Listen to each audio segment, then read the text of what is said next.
Êxodo 20. Ouça com atenção a leitura dos versos 1 a 17. Então falou Deus todas estas palavras: Eu sou o Senhor teu Deus, e te tirei da terra do Egito, da casa da servidão. Não terás outros deuses diante de mim. Não farás para ti imagem de escultura, nem semelhança alguma do que há em cima dos céus, nos céus, nem embaixo na terra, nem nas águas debaixo da terra. Não as adorarás, nem lhes darás culto, porque eu sou o Senhor teu Deus, Deus zeloso, que visita a iniquidade dos pais nos filhos, até a terceira e quarta geração daqueles que me aborrecem.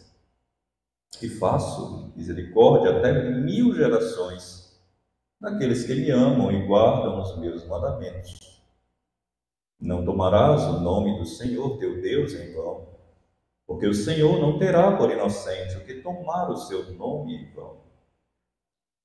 Lembra-te do dia de sábado para o santificar. 6 dias trabalharás e farás toda a tua obra. Mas o 7º dia é o sábado do Senhor teu Deus. Não farás nenhum trabalho, nem tu, nem o teu filho, nem a tua filha, nem o teu servo, nem a tua serva, nem o teu animal, nem o forasteiro das tuas portas para dentro. Porque em 6 dias fez o Senhor os céus e a terra, o mar e tudo o que neles há, e ao 7º dia descansou. Por isso o Senhor abençoou o dia de sábado e o santificou. Honra teu pai e tua mãe, para que se prolonguem os teus dias na terra, que o Senhor teu Deus te dá. Não matarás, não adulterarás, não furtarás, não dirás falso testemunho contra o teu próximo, não cobiçarás a casa do teu próximo, não cobiçarás a mulher do teu próximo, nem o seu servo, nem a sua serva, nem o seu boi, nem o seu jumento, e nem coisa alguma que pertença ao teu próximo. Meus queridos irmãos, nós vamos nos dedicar ao estudo do 8º mandamento, que é o que está posto aí no versículo 15. Não furtarás. Não furtarás. Muito bem, nós vamos introduzir com o que nos diz os nossos símbolos de fé, especificamente o Catecismo Maior. E aí nós vamos caminhar por eles e depois entrar na parte da compreensão do assunto. Os irmãos já conhecem a didática, né? Caso os irmãos tenham alguma dúvida, algo a acrescentar, podem interromper. E pode levantar aí nas suas mãos e a gente abre espaço para isso. Tá bom? Vamos lá. Quais são os deveres exigidos no 8º mandamento? Sempre a gente trabalha com os deveres exigidos e os pecados proibidos. Qual o mandamento?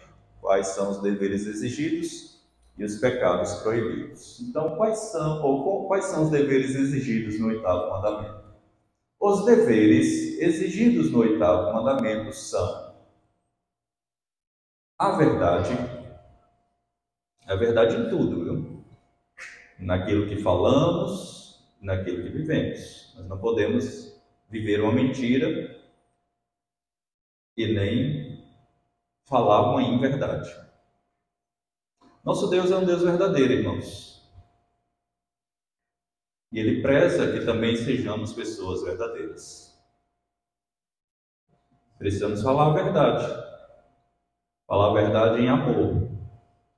É isso que a Bíblia coloca. Hoje à noite a gente vai ver isso, porque a gente vai trabalhar hoje à noite Tiago 3, dos versos 1 a 12, e esse versículo, ou esse capítulo de Tiago, vai tratar sobre a língua, o problema da língua.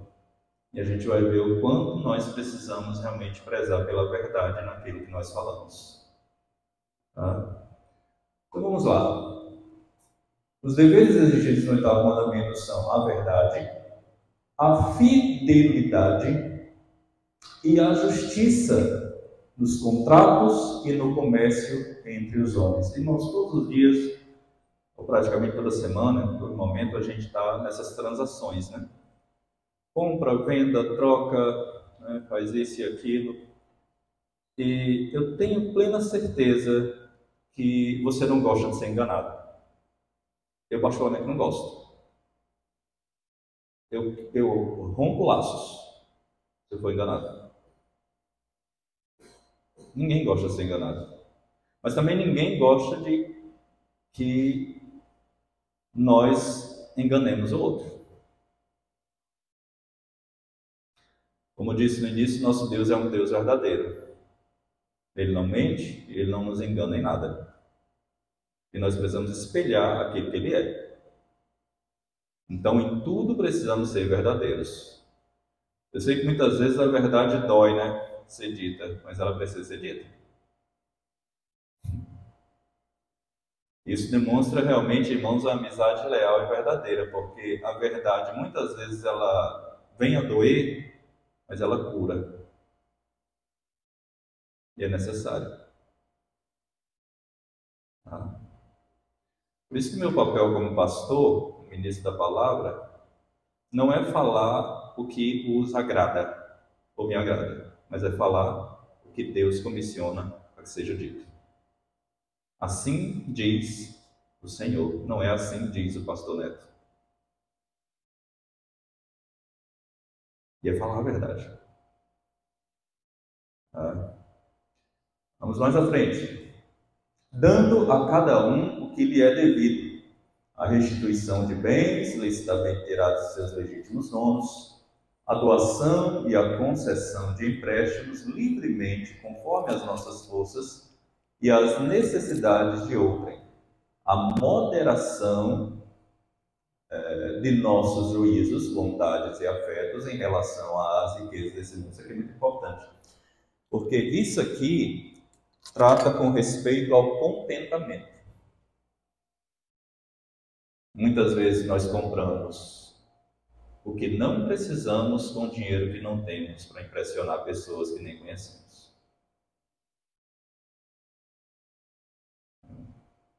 E aí entramos numa bola de neve de dívida. Contentamento, irmãos. Contentai-vos com as coisas que tendes. Né? Vamos lá. O cuidado e empenho providentes em adquirir, guardar, usar e distribuir aquelas coisas que são necessárias e convenientes para o sustento de nossa natureza e que condizem com a nossa condição. O meio lícito de vida e a diligência no mesmo, a frugalidade, o impedimento de demandas forenses desnecessárias e fianças ou outros compromissos semelhantes, e o esforço por todos os modos justos e lícitos para adquirir, preservar e adiantar a riqueza e o estado exterior, tanto de outros como o nosso próximo. É uma preservação, irmãos, para si e para o nosso próximo. Tá? É uma preservação para si mesmo e para o nosso próximo com um propósito: a glória de Deus. Posta essa pergunta e a resposta mesmo está claro, ficou alguma dúvida, irmãos? Não mesmo? Vamos para avançar.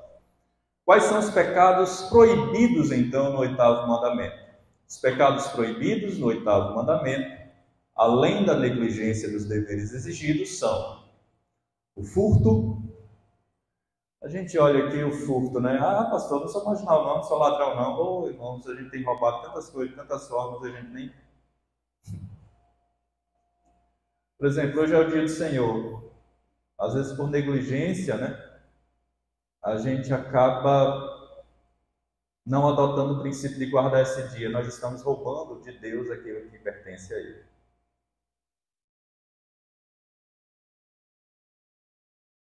Dedicando a si mesmo, aos outros. E aí o leque se estende, né? Porque aqui a gente poderia listar muitas outras questões. Furto. Não é simplesmente você se apropriar indevidamente daquilo que não lhe pertence. Mas são coisas que muitas vezes a gente não percebe. Furto, roubo, tráfico de seres humanos, recepção de qualquer coisa furtada, transações fraudulentas, despesas e medidas falsos. Isso aqui é muito importante, né? Quem trabalha em comércio sabe disso. Pesos e medidas falsos, a remoção de marcos de propriedade, a injustiça e a infidelidade em contratos entre os homens ou em questões de confiabilidade, a opressão, a extorsão, a usura, o suborno, as vexatórias demandas forenses, o cerco injusto de propriedades e a desapropriação, a acumulação de gêneros para encarecer o preço. Nós somos vitimados disso aqui, viu, irmão? Vamos lá. Os meios ilícitos de vida e todos os outros modos injustos e pecaminosos de tirar ou de reter de nosso próximo aquilo que lhe pertence, ou de nos enriquecer a nós mesmos. A cobiça, a estima, o amor desordenado aos bens mundanos, a desconfiança, a preocupação excessiva em obtê-los, guardá-los e usar deles, a inveja diante da prosperidade do próximo, assim como a ociosidade, a prodigalidade, o jogo dissipador e todos os outros modos pelos quais indevidamente prejudicamos o nosso próprio estado exterior e o ato de defraudar nós mesmos do devido uso e conforto da posição em que Deus nos colocou. Está claro isso, irmãos? Muita coisa, né? Está claro? Mesmo.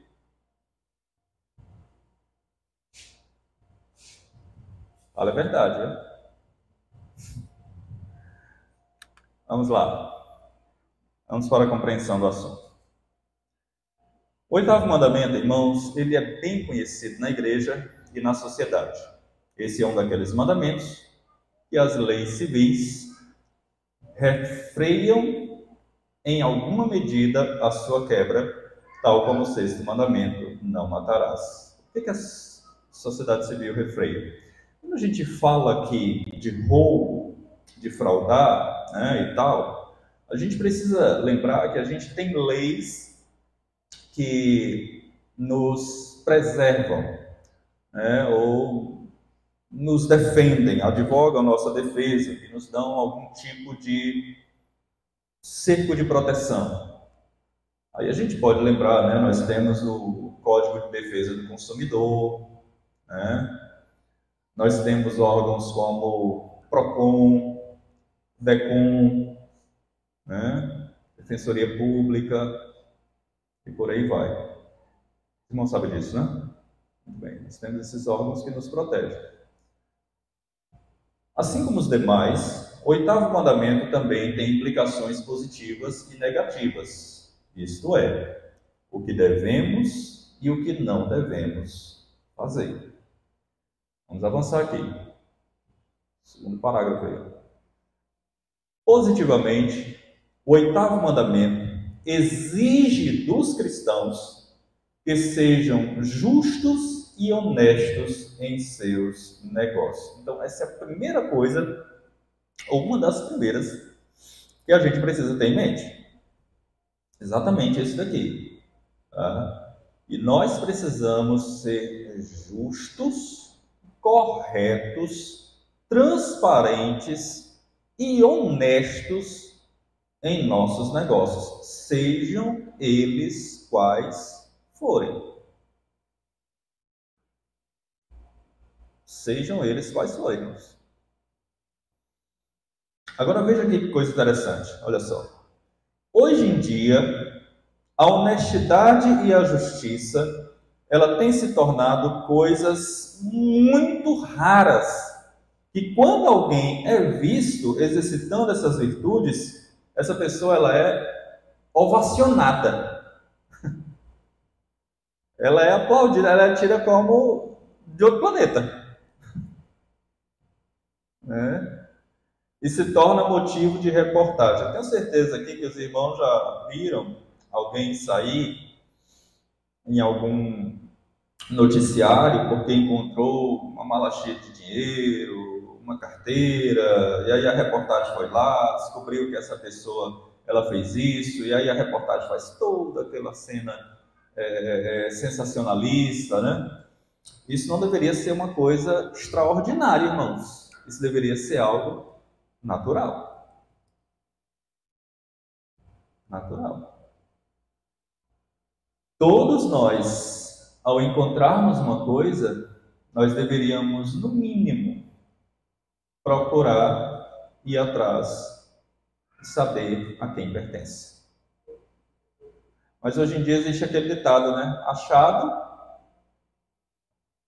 tem isso na Bíblia. Você achou? Não é seu, não. Não é.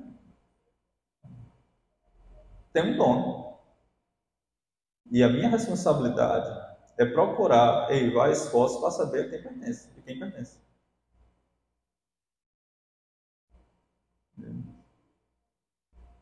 Tem dono, irmãos.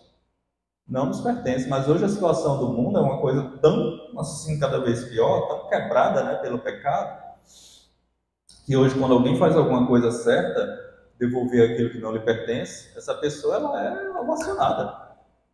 É motivo de reportagem. Então a gente tem percebido essa inversão de valores. Essa inversão de valores.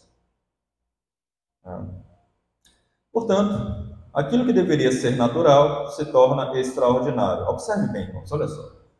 O cristão deve ser conhecido não pela Bíblia que carrega, mas pelas atitudes que pratica quando não está com ela em suas mãos. Olha que coisa. O cristão deve andar com a sua cabeça erguida, sabendo que os seus negócios estão em dia, quer seja para com as pessoas, quer seja para com o Estado. Isso é triste, né? Cristão devendo, né? Com nome sujo. Um mau testemunho. O pior, irmãos, é que, vamos lá, eu estou com meu nome sujo. Não é porque eu sou pastor, tá? Não estou, tá? Eu estou dando um exemplo. Digamos, né? Irmãos, eu comprometo, não é só o meu nome da minha família, não. Comprometo o nome da igreja. Porque a sociedade generaliza. O nome da igreja.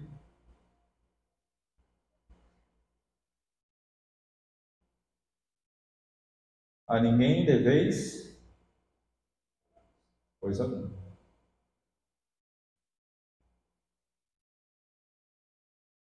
Vamos lá. Além disso, irmãos, até aqui está claro? Alguma dúvida, irmãos? Além disso, o oitavo mandamento exige que o cristão viva uma vida de simplicidade, sem ostentação e apego ao dinheiro, mamon, amor ao dinheiro. A Bíblia diz que o amor ao dinheiro é a raiz de quê? De todos os males. O apego ao dinheiro, o amor ao dinheiro. Ele deve estar sempre pronto para suprir as necessidades dos outros conforme as suas posses. E ele entende que os recursos que Deus lhe dá é para servir o próximo, a começar os da casa de Deus. Então o cristão ele sabe que aquilo que Deus tem dado a ele não é apenas para o bem dele, tá? Para satisfazer os seus próprios benefícios, o seu eu. Mas na medida do possível, irmãos, o que Deus tem nos dado, os recursos, as bênçãos materiais que Deus tem provido em nossas vidas, visam também a que nós possamos socorrer aqueles que estão padecendo por algum tipo de necessidade. Você conhece gente que está padecendo por necessidade? Eu tenho certeza que todos nós conhecemos. Agora, uma coisa é conhecer, outra coisa é o esforço para socorrer. Pode não ter muitas condições, mas alguma a gente tem. E se a gente se juntar, e se a gente for se juntar, né, nos somarmos, logicamente que não vai ficar pesado para ninguém. E tem como a gente socorrer. Igreja é isso, irmãos, também. Né? Ela não pensa só aqui dentro, mas ela pensa também em ajudar os que são daqui, mas também os que são de fora. Com orações e ação.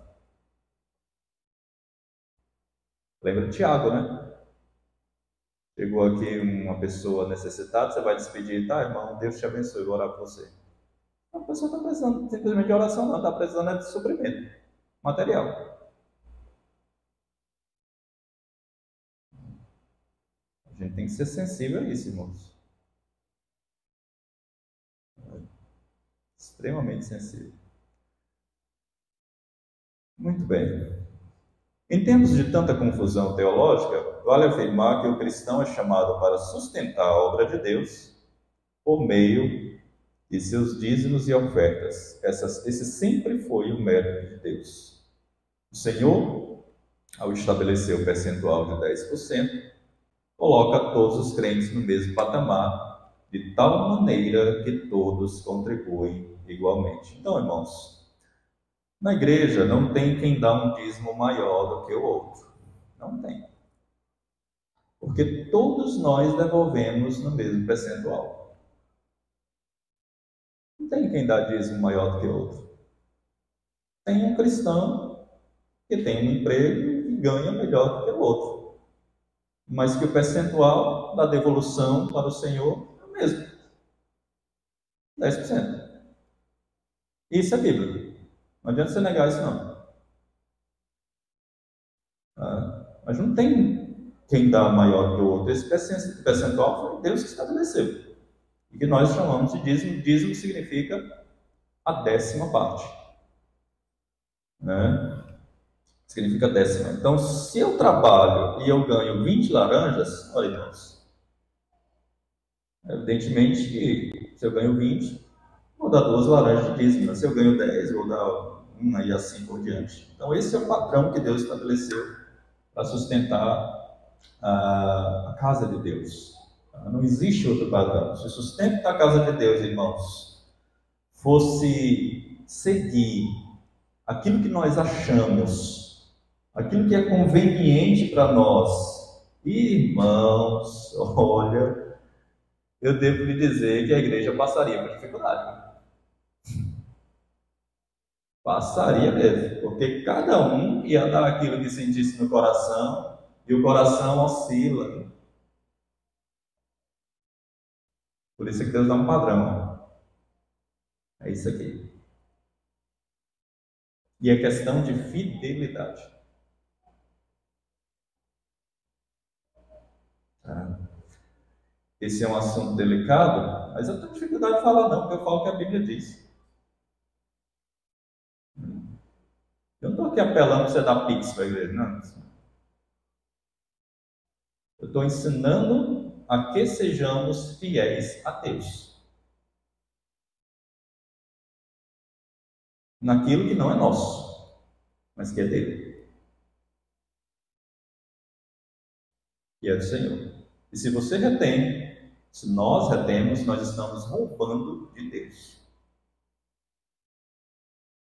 De Deus. O que é muito sério. Tá? Então nós temos um padrão. E esse padrão é chamado dízimo.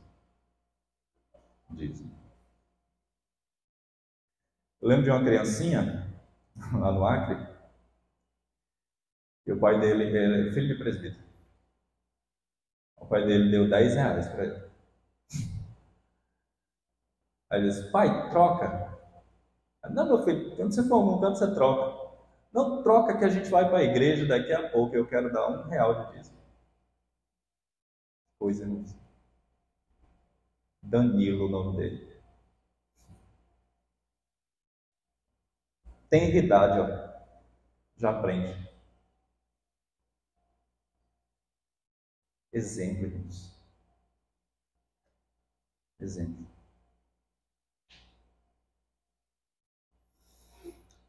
Vamos lá. Além disso, o coração do cristão deve ser liberal, generoso, dadivoso, entendendo que contribuir com a obra de Deus é um privilégio, jamais um peso. Meus irmãos, nós precisamos compreender que nós estamos sustentando a obra de Deus. E olha, irmãos, inegavelmente, e aqui eu não estou fazendo apelo não, irmãos, mas eu estou sendo bem realista. A obra de Deus, irmãos, envolve muitas coisas. Muitas coisas. Não são poucas, não. Por favor, não me interpretem mal, não estou fazendo aqui apelo, não. Sendo apelativo, não. Por exemplo, a gente está numa obra aqui, os irmãos estão vendo. Isso aqui tem custo, irmãos. Isso aqui não é uma coisa que simplesmente cai do céu como está caindo essas chuvas, não. Isso aqui tem custo. Isso aqui é por meio de dízimos e ofertas que os irmãos realmente são fiéis para com o nosso Deus. E que esses recursos têm sido, pela graça de Deus e para a glória de Deus, bem administrados. Bem administrados. Então, irmãos, envolve muitas coisas. Quantas coisas mais poderíamos fazer se todos, sem exceção, fossem fiéis às suas contribuições, né? Quem dera todos os cristãos conseguissem entender essa verdade. Então, positivamente é isso, tá? Está claro, irmãos? Ficou alguma dúvida? Alguma dúvida? Não? Os irmãos estão tristes? Vamos lá, irmãos, vamos alegrar no Senhor, viu? Deus tem nos sustentado, irmãos, e vai ser assim, sempre, viu? Vamos lá. Negativamente, o oitavo mandamento é muito claro ao proibir qualquer tipo de roubo ou furto, não importando o valor do objeto. Está aí ainda? Eu acho que já passou, né? Deixa eu ver. Ah, não. É voltando mesmo. Espera aí. Eu acho que eu não coloquei esse. É aí? É porque aqui, meu amigo, parece um exame para você. É, né? Ah, tá certo. Tá bom. Vamos lá. Negativamente, o oitavo mandamento é muito claro ao proibir qualquer tipo de roubo ou furto, não importando o valor do objeto. Foi interessante, viu? Olha só. Roubar uma caneta é tão pecado quanto roubar um carro.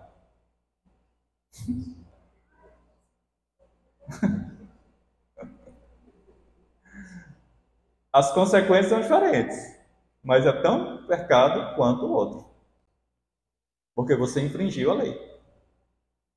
Tá?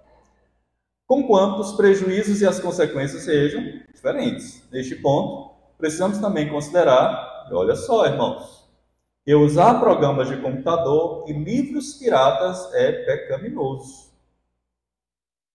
Utilizar um PDF de um livro, né, se não foi autorizado pelo autor, sua reprodução digital é o mesmo que roubar um livro de um estante de livraria.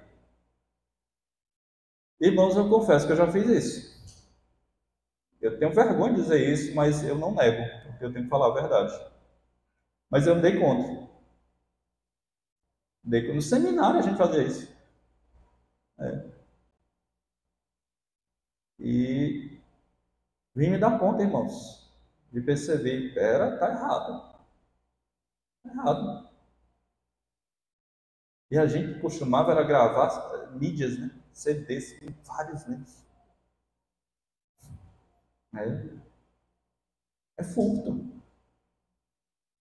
é se apropriar daquilo que você não foi autorizado. É errado, irmãos. É errado. Se eu não posso, não compro. Eu espero os irmãos darem um presente. Eu ganhei esses dias. Né? Brincadeira, irmãos. Eu compro quando eu posso. Mas é errado. Usar devidamente é errado, irmãos. Então, se não foi autorizado pelo autor, a reprodução digital é errada. É o mesmo que roubar um livro instante na livraria. A diferença é que um é impressão de papel, né? E o outro é digital. A diferença é essa. A diferença é essa. E a gente tem que ter muito cuidado, irmãos, porque isso é tentador, viu? Tentador. Tentador mesmo. Eu tenho um amigo que ele agora é pastor, ele se formou, ele disse, pastor Neto, rapaz, eu estou precisando desse livro, é caro. E de fato, livros acadêmicos são caros mesmo. Ele disse, pastor, a turma aqui encontrou em PDF, mas eu não caí na tentação. Não caiu mesmo, não. É tentador, irmãos.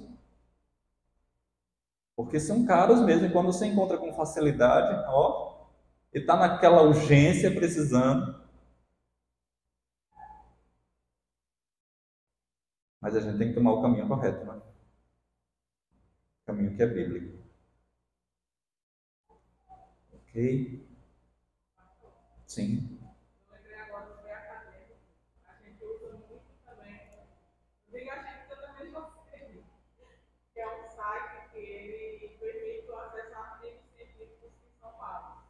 Uhum.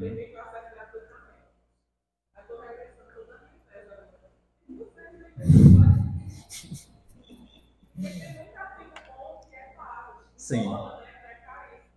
Aham. Aham.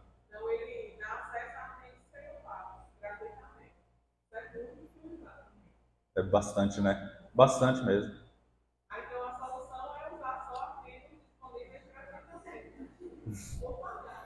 Uhum. Uhum. É tentador mesmo. Viu? É tentador, irmãos. Bom, o cristão precisa evitar esse tipo de conduta. Não justifica usar coisas fraudadas com o fato de que todos fazem. A pessoa costuma dizer, né? Ah, todo mundo faz, então é nada normal. O cristão deve andar na contramão do mundo. Né? Eu sei que é muito difícil fazer o que é certo em uma sociedade onde todo mundo faz o que é errado. Mas nós temos um padrão diferente. Nós somos os influenciadores e não os influenciados.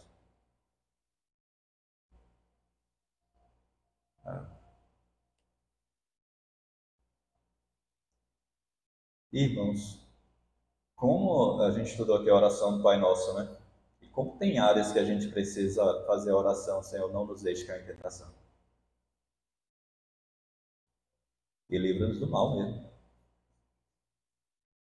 Precisamos mesmo.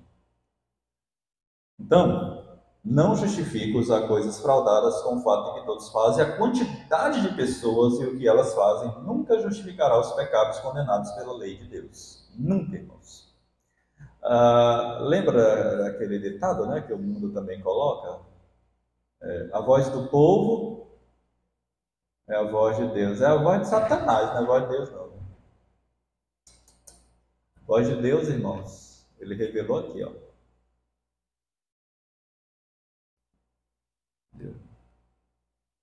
Então, tenhamos muito cuidado. Espera-se do cristão que ele não seja desonesto em seus negócios particulares e públicos.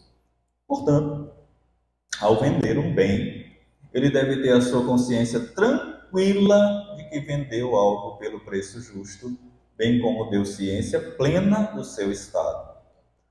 Um cristão que seja proprietário de uma loja de carros usados deve zelar pelo nome de Cristo nos seus negócios, mesmo que isso signifique um lucro menor, ou até prejuízo. O mesmo vale para quem é proprietário de um posto de combustível, mecânica, conserto de aparelhos eletrônicos, eletrodomésticos, por aí vai. O cristão deve trazer sempre à sua consciência de que Deus haverá de honrá-lo na medida em que ele é justo e honesto em seus negócios. Não existe nada mais gratificante para um cristão genuíno do que repousar a sua cabeça no travesseiro, sabendo que não deve nada, absolutamente nada, a ninguém.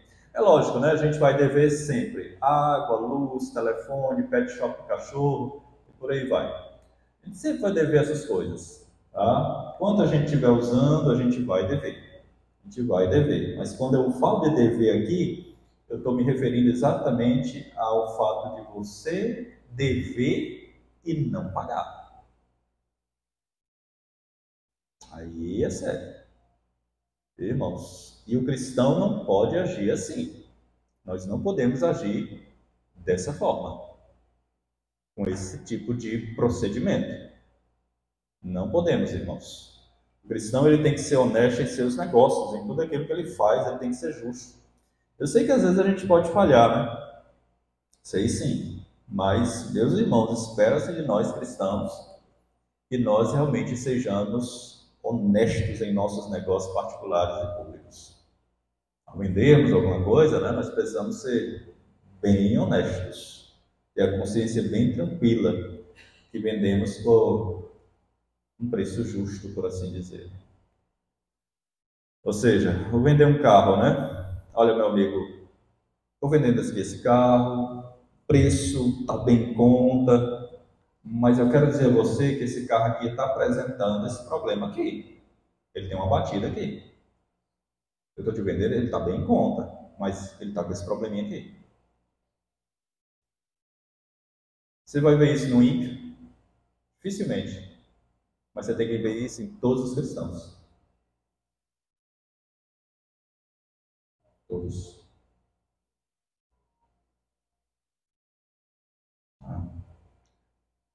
Então, quando você sabe e oculta, você está sendo desonesto.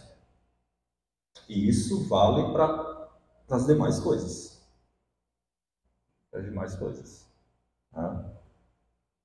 Sobretudo, irmãos, a gente precisa ter em mente que, mesmo que as pessoas não nos vejam, Deus vê. E Deus conhece matemática. Viu? E Ele sabe se a gente está sendo honesto ou desonesto. Não adianta esconder Deus, não. Não tem como, na verdade. Okay? Tem um filme que eu indico aos irmãos, chama-se A Virada. Gostei desse filme. Ele retrata exatamente a história de um dono de concessionária e ele vivia ludibriando, né, enganando os outros, vendia carro com defeito, né, com problema e tal, até o dia em que ele se converteu e ele tomou muito prejuízo. Né, os lucros foram diminuindo, né, mas o filme mostra que Deus o abençoou, né, o fez prosperar, Deus o honrou com os seus negócios, a loja dele voltou a ser uma loja boa, né? E agora, de forma honesta, logicamente, né? E mostra exatamente isso. Por ele ter honrado ao Senhor, nosso Deus, sendo o Senhor realmente o honrou também, foi gracioso, né, com ele. O cristão, irmãos, ele tem que zelar pelo nome de Cristo. Digo esse filme porque esse filme ele é um fato real. E o cristão ele tem que ser honesto, irmãos. Ele tem que zelar pelo nome de Cristo, mesmo que isso signifique lucro ou prejuízo aparente. Aparente. Tá? Ou a gente entende, irmãos, e crê que servir a Deus e obedecê-lo integralmente implica em bênçãos, ou então, irmãos, não vale a pena servir a Deus, não. Se não for assim, então, irmãos, a gente vai ter que ver como mundano mesmo. Sim.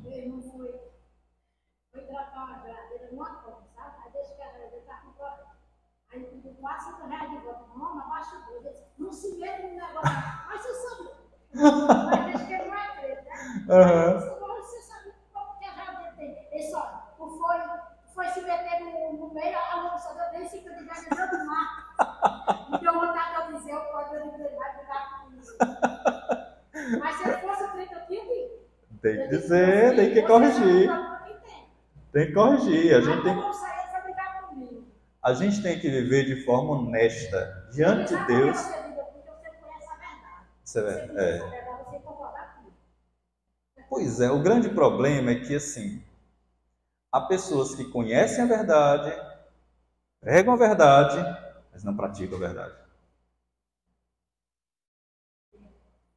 Na hora do vamos ver, vacila.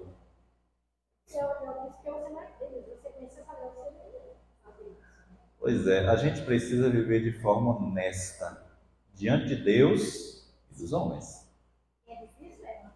É difícil, não é fácil, né? Não, aí o chamado ao discipulado é renunciar ao eu. Sempre, em todo tempo. Nosso coração sempre está inclinado realmente a fazer tudo aquilo que é destrutivo, ruim, pecaminoso, mal, desonesto. Com certeza. Ok, irmãos? Muito bem. Posto ou isso posto, está claro, irmãos? Está claro mesmo? Perfeito? Vamos para a fundamentação bíblica? Vamos lá? Vamos fundamentar isso biblicamente? Primeira coisa, irmãos, vamos lá. Não roubar implica agir com justiça e honestidade. Pagar a cada um o que lhe é devido e ajudar aquele que passa por necessidade. Vamos abrir as nossas Bíblias aí, Salmo capítulo 15, versos 1, verso 2. E depois Romanos 13, verso 7. Apenas esses dois aqui.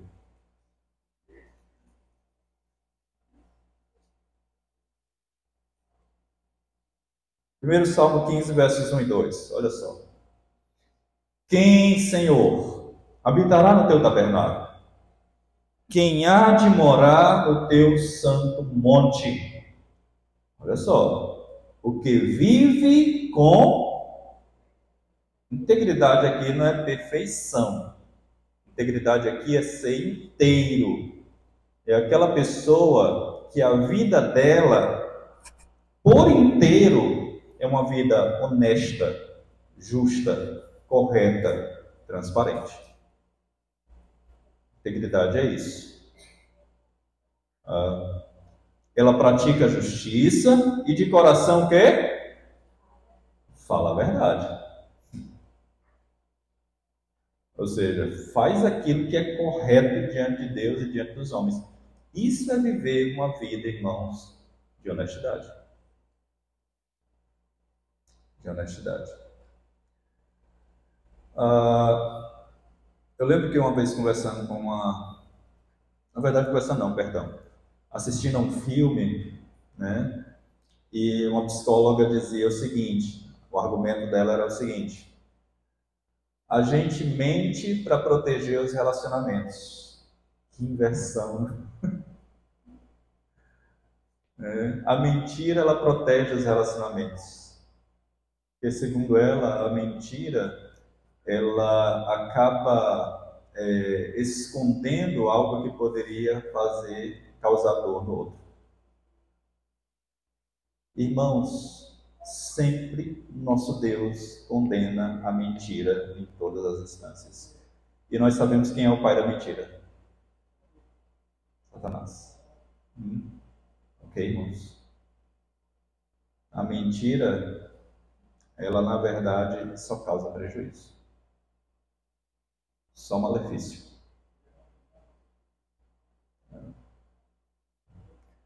Muito bem.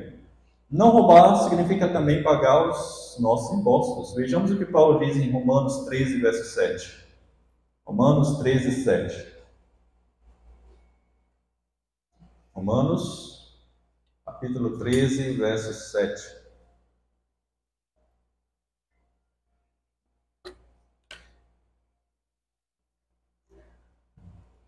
Irmãos, quando vocês forem assistir algo assim, filmes, séries, né? Não condeno ninguém a assistir, não, é bom mesmo. Mas assistam com senso crítico, uma cosmovisão bíblica, cristã. Tenham esse senso mesmo, essa cosmovisão. Romanos 13:7. Pagai a todos o que lhes é devido. A quem tributo? Tributo aqui é dinheiro, viu? É pagamento mesmo. A quem imposto? Imposto. A quem respeito? Respeito. A quem honra? Honra. Então, se eu tenho que pagar meu tributo, eu pago meu tributo. E nós sabemos que é elevado, né? Tanto de impostos que nós pagamos aqui no nosso país. E como é? Mas ainda assim, mesmo a gente sabendo que é elevado, o mandamento bíblico está posto aqui, ó, é que nós paguemos a todos o que lhe é devido. Dai a César e a Deus.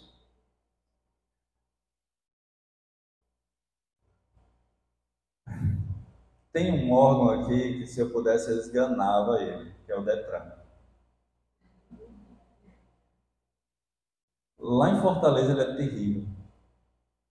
Eu peguei uma multa, permita-me dizer aqui, porque eu estava com a viseira levantada.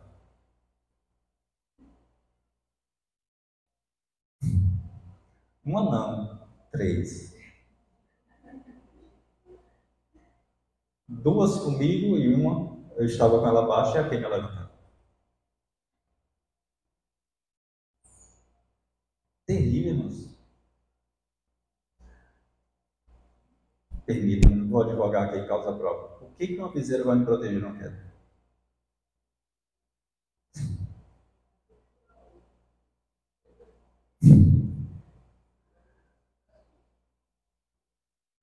Bom, vamos lá, né? Mas tem que pagar, e eu paguei.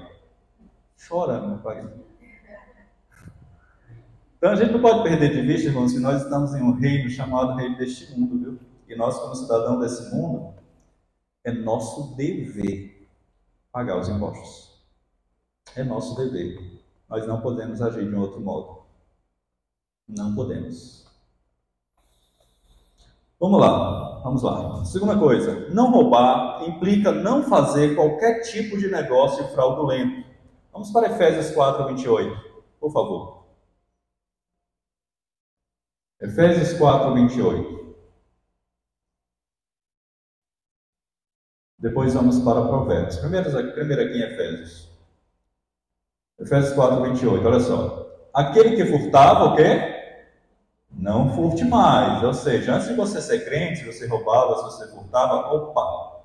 Então, agora que você é crente, pare de fazer isso. Pare. Antes o quê? Trabalhe fazendo com as próprias mãos o que é bom, para que tenha com que acudir a quem? Ao necessitado. Agora a nossa conduta é outra. Veja como o Evangelho transforma, né? Transforma o nosso pensamento, nosso coração, as nossas disposições. Elas agora são santas na presença do nosso Deus. Provérbios 11, verso 1. Vamos lá. Provérbios 11, verso 1.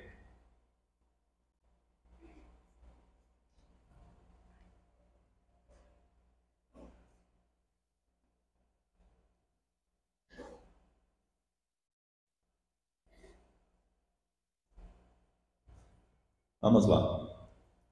Balança enganosa é o quê? Abominação para quem? Se balança enganosa, que aqui no caso é desonestidade, tá? Deus abomina a desonestidade. Se balança enganosa é abominação para o Senhor, deve ser para nós também. Mas o peso justo é o quê? Seu prazer. Meus irmãos, Deus abomina detesta, odeia a desonestidade. Em todos os sentidos. Torno a dizer aquilo que disse no início, irmãos. Ninguém gosta de ser enganado. É terrível você ser enganado. Terrível. Deus odeia a desonestidade, irmãos, o engano. E balança enganosa aqui, né, quando ele diz aqui, significa qualquer tipo de negócio que não seja honesto, que seja fraudulento, né? E que a Bíblia condena e descreve como algo pecaminoso. Eu sei que vocês vão rir aqui agora. Em Fortaleza, eu cortava o cabelo, os remanescentes fiéis, e o corte era R$20. O cidadão me cobrava 10. Não precisa explicar por quê, né? E ele brincava, dizendo, eu não vou ser desonesto com o pastor. Irmãos, Deus odeia a desonestidade, irmãos. Odeia. Abomina, irmãos. Se nós fôssemos de fato detestar, abominar tudo aquilo que Deus odeia, irmãos, quantas coisas nós realmente, irmãos, deixaríamos de fazer.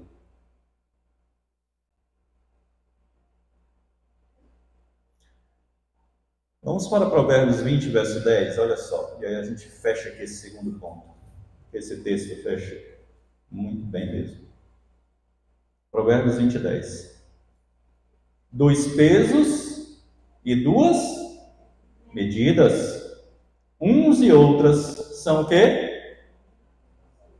Abomináveis ao Senhor. Ou seja, irmãos, uma hora eu acho de um jeito, outra hora eu acho de outro jeito.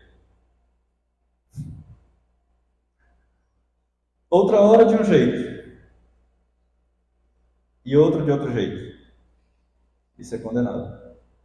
2 pesos e 2 medidas. Vamos lá.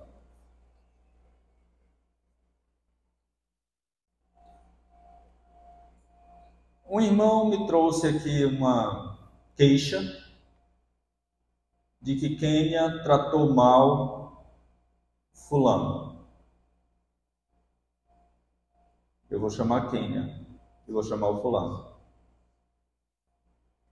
Eu vou colocar o meu coração acima daquilo que é correto? Naquele momento, ela não vai ser minha esposa, ela vai ser uma ovelha como qualquer outra.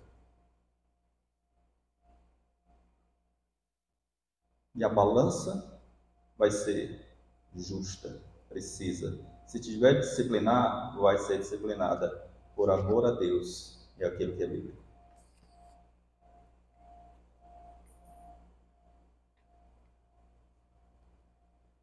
Se não for assim, irmãos, a gente não vai caminhar de forma saudável.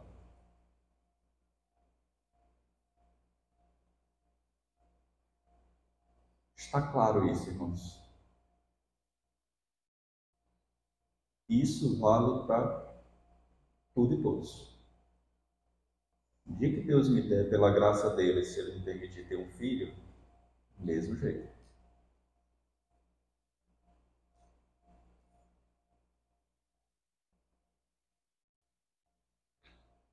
É difícil, é duro, né? Mas é necessário. Porque a gente tem que tomar o caminho que Deus preceitou. Torno a dizer, se não for assim, nós vamos padecer muito.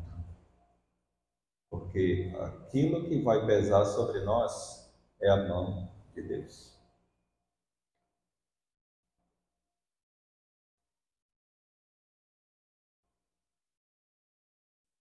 Vamos à frente? Terceira coisa, e a gente fecha aqui a fundamentação bíblica. Não roubar implica evitar demandas legais desnecessárias, ou seja, irmãos, levar o outro irmão para a justiça, né, de maneira desnecessária.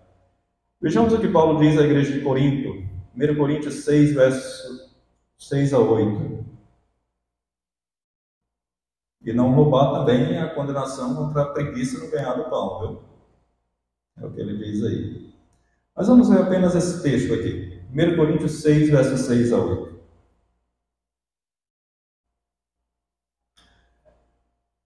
Mas irá um irmão a juízo contra outro irmão. E isto perante incrédulos. Já é uma vergonha. O só existir entre vós demandas já é completa derrota para vós outros. Qual é o problema na igreja de Corinto? Um irmão estava indo à justiça contra outro irmão. Esse era o problema aqui na igreja de Corinto, né? Justiça comum. Ao invés deles resolverem entre eles, eles estavam indo para a justiça comum, para os procônsulos, né? Para aqueles que eram encarregados de julgar o povo.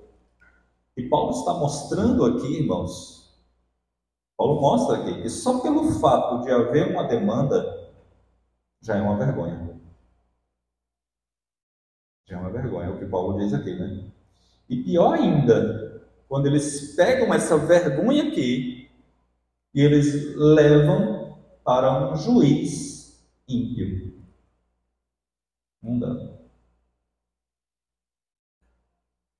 Eu tomei ciência de um caso em uma igreja aqui em nosso país que um presbítero estava levando um pastor à justiça comum. E a juíza que recebeu o processo, a juíza citou no processo justamente o apóstolo Paulo. Justamente, irmãos, esse texto. Olha que vergonha.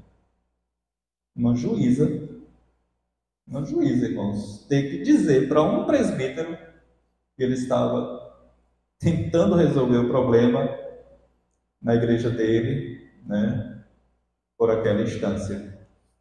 Quando, na verdade, né, deveríamos ir ao presbitério, aos órgãos de instância da nossa própria igreja, né, esse presbítero. O caminho é esse, né? Vergonhoso, irmãos. Vergonhoso. Então, meus irmãos, infelizmente o cristianismo, como já disse aqui também no Sermão de Tiago, o cristianismo vive dias terríveis, irmãos. O cristianismo vive dias realmente muito tristes. E é muito triste quando a gente vê um irmão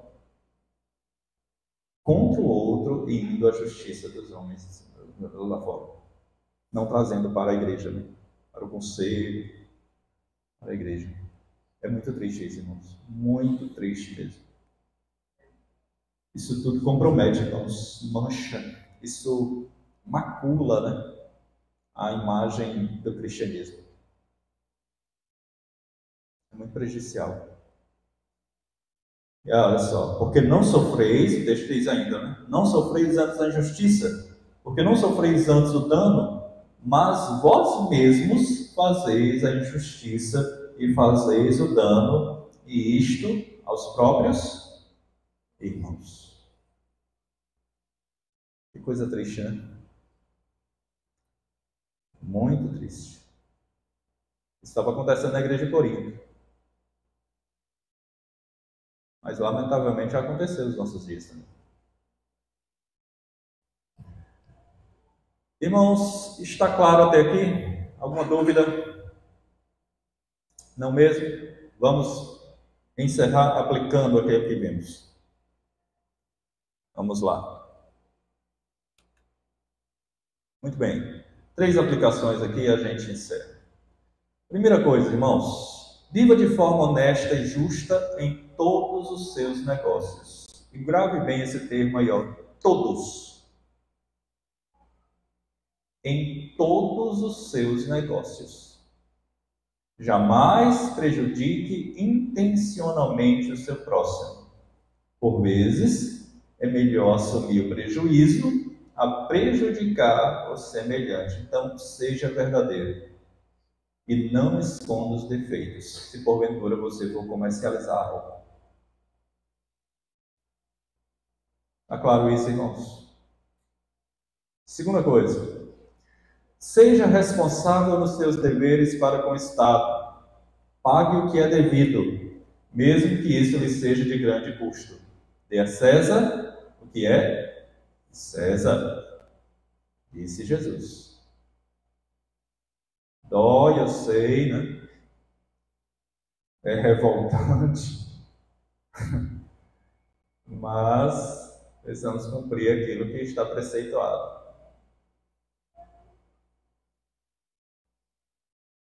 A justiça de Deus virá, irmãos.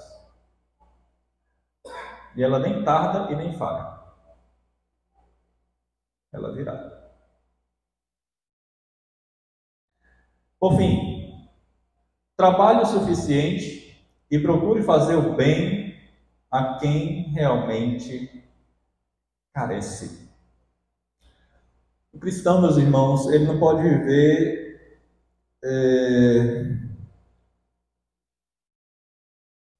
uma vida egoísta, por assim dizer.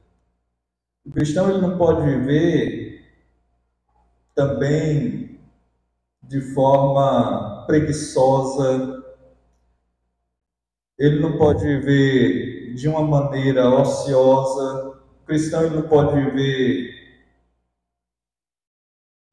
Eu sei que existem casos e casos, né? Eu tenho que ter muito cuidado ao falar isso. Mas o cristão ele não pode viver sempre, irmãos, às custas do governo, né? Por assim dizer. Por que eu digo isso? Porque eu conheço gente que vive dessa forma. Aí parou no tempo. Cruzou os braços. Está deitado eternamente em berço esplêndido. E não vai mais à luta. Ficou acomodado. O cristão não pode fazer assim. A gente precisa de um socorro, lógico, claro. Mas isso não vai nos tornar pessoas acomodadas, ociosas, preguiçosas, negligentes.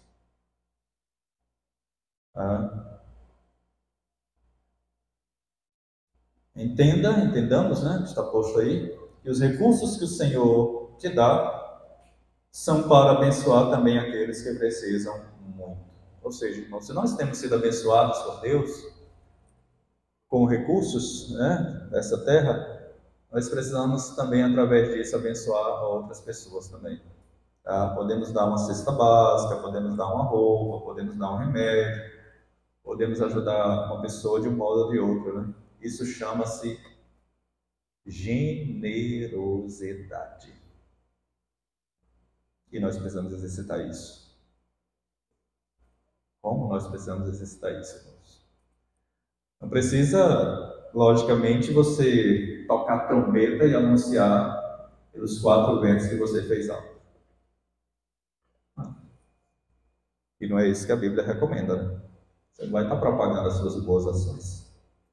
Não, de forma alguma. Senão, a motivação era você querer aparecer, se propagar. O cristão não precisa fazer isso. Jesus até falou, né, que aquilo que a sua mão esquerda faz, a mão direita não precisa saber. Não precisa. Portanto, meus irmãos, é isso que nos ensina o 8º mandamento, tá bom? Nos ensina a sermos honestos, nos ensina a sermos justos, nos ensina a sermos responsáveis, nos ensina a sermos pessoas de coração liberal, tá? De coração generoso, para com a obra de Deus e para com o nosso próximo. Tá? Para com o nosso próximo. Não furtarás. Vai muito mais além do que você se apropriar indevidamente daquilo que não lhe pertence. Está claro, irmãos? Mesmo? Alguma dúvida? Muito bem.